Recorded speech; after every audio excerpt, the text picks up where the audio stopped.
Graças a Pai, meus irmãos e irmãs, hoje vamos ler Jó, do capítulo 13 ao capítulo 19. Diz assim a palavra do Senhor: Eis que os meus olhos viram tudo isso, e os meus ouvidos ouviram e entenderam.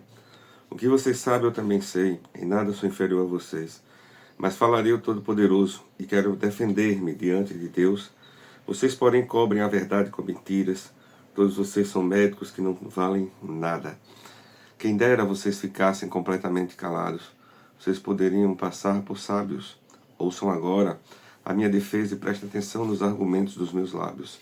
Será que vão dizer perversidades em favor de Deus? Vão dizer mentiras a favor dele? Serão parciais por ele? Argumentarão a favor de Deus? Por acaso seria bom se ele os examinasse? Ou você zombaria dele, como zombam das pessoas? Ele certamente os repreenderá. Se em culto forem parciais, a grandeza dele não os amedrontaria, e o terror dele não cairia sobre vocês?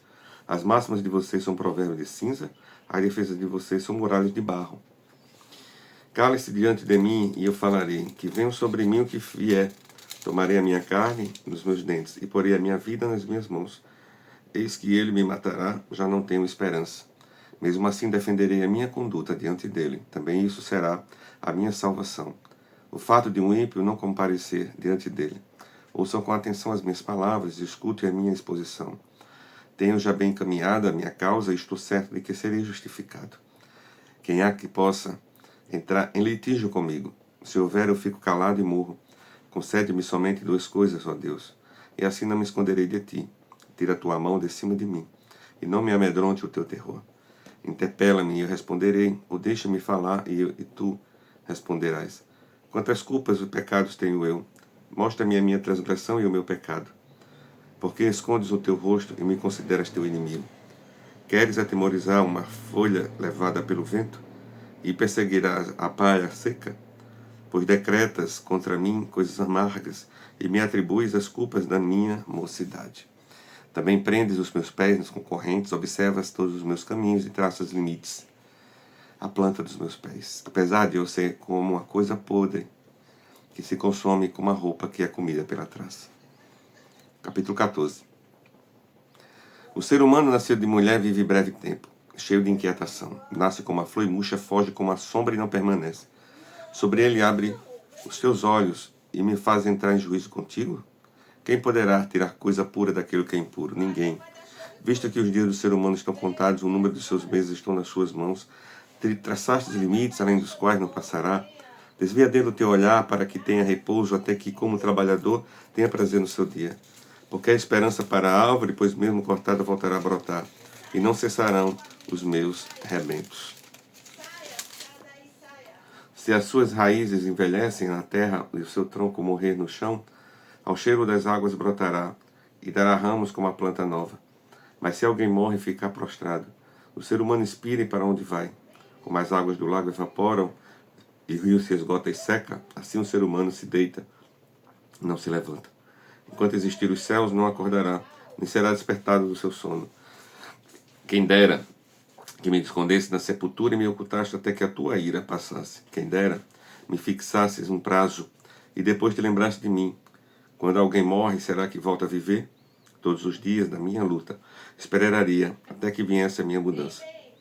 Tu me chamarias e eu te responderia. Teria saudades da obra das tuas mãos. E até contaria os meus passos, não levarias em conta os meus pecados. A minha transgressão estaria selada no saco e terias coberto as minhas iniquidades. Mas como o monte que desmorona e se desfaz, e a rocha que se move do seu lugar, como as águas gastam as pedras e as cheias levam o pó da terra, assim destróis a esperança humana. Tu prevaleces para sempre contra o ser humano e ele passa. Mudas o semblante dele e o despedes. Os seus filhos recebem honras e ele não sabe. São humilhados e ele não percebe. Ele sente as dores apesar de seu próprio corpo e a sua alma lamenta apenas por si mesmo. Capítulo 15. Então Elifaz, o temanita, tomou a palavra e disse: Será que um sábio daria respostas vazias? Será que encheria a si mesmo de vento leste? Argumentaria com palavras que de nada servem, com razões das quais nada aproveita? Mas você destrói o temor de Deus e diminui a devoção a ele devida. Pois o que você fala se inspira em sua iniquidade, e você adota a língua dos astutos. A sua própria boca o condena, e não eu. Os seus lábios não testemunham contra você. Será que você é o primeiro homem que nasceu? Por acaso você foi formado antes dos montes? Será que você ouviu o conselho e o decreto de Deus e detém toda a sabedoria? E que você sabe que nós não sabemos? E que você entende o que nós não entendemos? Também não há entre nós homens idosos de cabelos brancos, muito mais velhos do que seu pai. Você faz pouco caso das consolações de Deus e das suaves palavras que dirigimos a você, porque você se deixa levar pelo seu coração. Porque os seus olhos flamejam, para que você dirija contra Deus o seu furor, e porque deixa que tais palavras saiam da sua boca. Quem é o homem para que seja puro, e o que nasce de mulher para ser justo? Eis que Deus não confia nem nos seus santos, nem os seus céus são puros aos seus olhos. Quanto menos o homem que é abominável e corrupto, que bebe iniquidade como água. Escuta o que eu vou explicar, vou contar o que eu vi. O que os sábios anunciaram sem ocultar nada, tendo recebido os pais deles, aos quais somente foi dada esta terra, sem que nenhum estrangeiro passasse entre eles. O ímpio é atormentado todos os dias, no curto número de anos que se reservam para o opressor. O som dos horrores está nos seus ouvidos, na prosperidade lhe sobrevém um destruidor. Não crê que possa escapar das trevas, e sim que a espada o espera. Anda vagando, que em busca de pão, dizendo onde está, bem sabe que o dia das trevas está perto. A angústia e a tribulação, a sombra, prevalece contra ele como um rei preparado para a batalha, porque ele se levantou, a mão contra Deus, e desafiou o Todo-Poderoso. Arremete contra ele obstinadamente, protegido por um grosso escudo, porque cobriu o rosto com a sua gordura, que se acumulou também na cintura. Morou em cidades assoladas, em casas que ninguém devia morar, que estavam prestes a virar ruínas. Por isso não ficará rico, nem subsistirá a sua riqueza, nem se estenderão os seus bens pela terra. Não escapará das trevas e chama do fogo. A chama do fogo secará os seus rebentos, e ao sopro da boca de Deus será arrebatado. Que ele não confie na verdade, enganando a si mesmo, porque a vaidade será a sua recompensa. Este lhe chegará antes da hora, e o seu ramo não reverdecerá. Será como a videira que perde as uvas ainda verdes, como a oliveira que deixa cair a sua flor, porque a companhia dos ímpios será estéril, e o fogo consumirá as tendas do suborno. Concebem o mal e dão à luz a iniquidade, e o coração deles só prepara enganos. Capítulo 16. Então Jó respondeu: tenho ouvido muitas coisas como estas. Todos vocês são consoladores que só aumentam o meu sofrimento. Será que não terão fim estas palavras vazias? Ou o que é que instiga você a responder assim? Eu também poderia falar como vocês falam. Se vocês estivessem em meu lugar, eu poderia dirigir-lhes um montão de palavras e balançar a cabeça na presença de vocês. Poderia fortalecê-los com as minhas palavras, e a consolação dos meus lábios abrandaria a dor de vocês. Se eu falar, a minha dor não cessa. Se me calar, qual é o meu alívio? Na verdade, esgotasse as minhas forças, tu, Deus, destruíste toda a minha família. Testemunha disto, que me deixastes enrugado. A minha magreza já se levanta contra mim e me acusa cara a cara. Na sua ira, me despedaçou e me perseguiu, rangeu os dentes contra mim.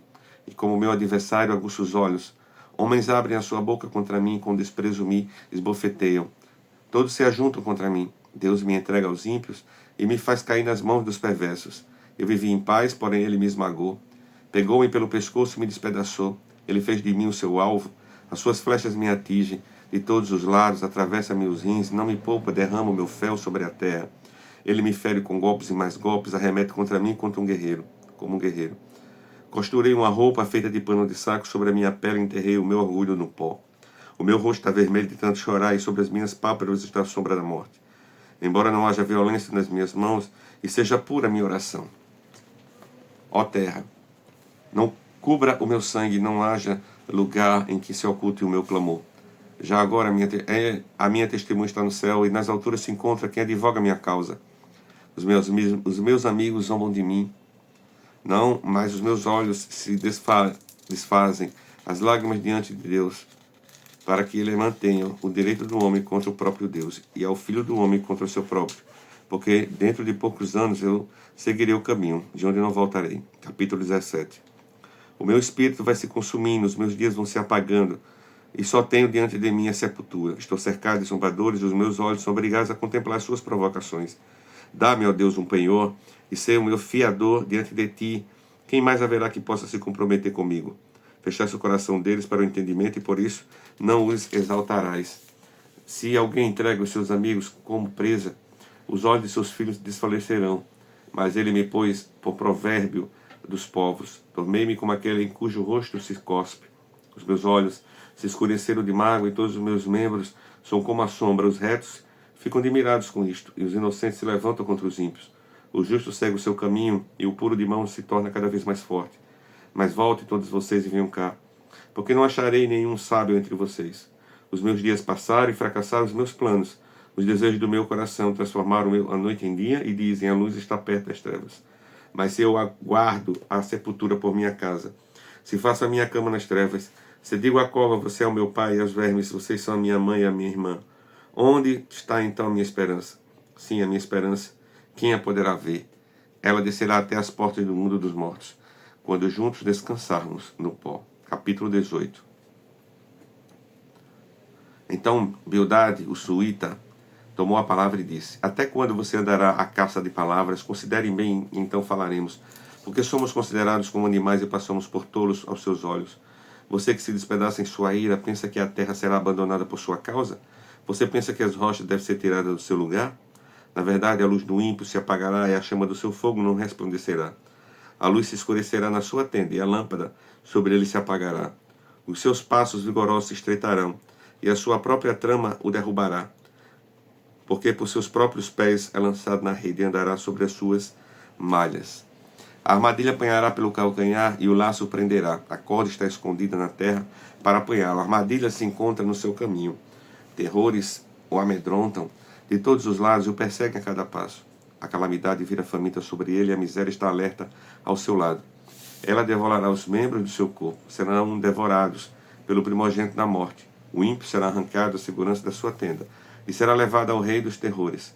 Nenhum dos seus irá morar na sua tenda. Enxofre será espalhado sobre a sua habitação. Por baixo secarão suas raízes e por cima murcharão seus ramos. A sua memória desaparecerá da terra e pelas praças não terá nome. Da luz o lançarão nas trevas e o afugentarão do mundo. Não terá filho nem posteridade entre o seu povo, nem sobrevivente algum ficará nas suas moradas. Do seu dia se espantarão os do ocidente, e os do oriente serão tomados de horror. Tais são, na verdade, as moradas do ímpio, e este é paradeiro daquele que não conhece a Deus. Capítulo 19. Então Jó respondeu: até quando vocês vão me atormentar e me esmagar com as suas palavras? Já 10 vezes vocês me insultaram e não se envergonham de me injuriar. Se eu tivesse realmente cometido algum erro, isso interessaria somente a mim. Se vocês querem se engrandecer contra mim e usam a minha vergonha como argumento contra mim, então saiba que Deus foi injusto comigo e me cercou com a sua rede. Eis que clamo violência, mas não sou ouvido, grito socorro, porém não há justiça. Deus fechou o meu caminho e eu não consigo passar. E nas minhas veredas pôs trevas. Despojou-me da minha honra e tirou a coroa da minha cabeça. Arruinou-me de todos os lados e eu me vou. Tirou-me a esperança e, como se arranca uma árvore, acendeu-se contra mim a sua ira, e me trata como um dos seus adversários. Juntas vieram as suas tropas e prepararam contra mim o seu caminho, e acamparam ao redor a minha tenda. Deus levou os meus irmãos para longe de mim, e os que me conhecem como estranho se afastaram de mim. Os meus parentes me abandonaram e os meus conhecidos se esqueceram de mim. Os que se abrigam na minha casa e as minhas servas me consideram como estranho, vim a ser um estrangeiro aos olhos deles. Chamo o meu servo e ele não me responde. Tenho que suplicar-lhe eu mesmo, o meu hálito é intolerável, a minha mulher e pelo meu mau cheiro sou repugnante aos meus irmãos. Até as crianças me desprezam e quando tento me levantar zombam de mim. Todos os meus amigos e íntimos me detestam e até os que me amavam voltaram contra mim. Os meus ossos se apegam à minha pele e a minha carne escapei só com a pele dos meus dentes. Tenham pena de mim, meus amigos, tenham pena de mim, porque na mão de Deus me atingiu. Porque vocês me perseguem como Deus me persegue e não cessam de devorar a minha carne. Quem dera fossem agora escritas minhas palavras, quem dera fossem gravadas em livro, que com pena de ferro e com chumbo para sempre fossem esculpidas na rocha. Porque eu sei que o meu Redentor vive e por fim se levantará sobre a terra. Depois de revestido este meu corpo da minha pele, em minha carne verei a Deus. Eu verei por mim mesmo, e os meus olhos o verão. E não outros de saudade, o meu coração desfalece dentro de mim. Se vocês dissessem, como perseguiremos, e a causa deste mal se acha nele mesmo, então tenha medo da espada, porque tais acusações merecem o seu furor. Porque, para que vocês saibam que há um juízo. Palavra de hoje, pastor Adainel.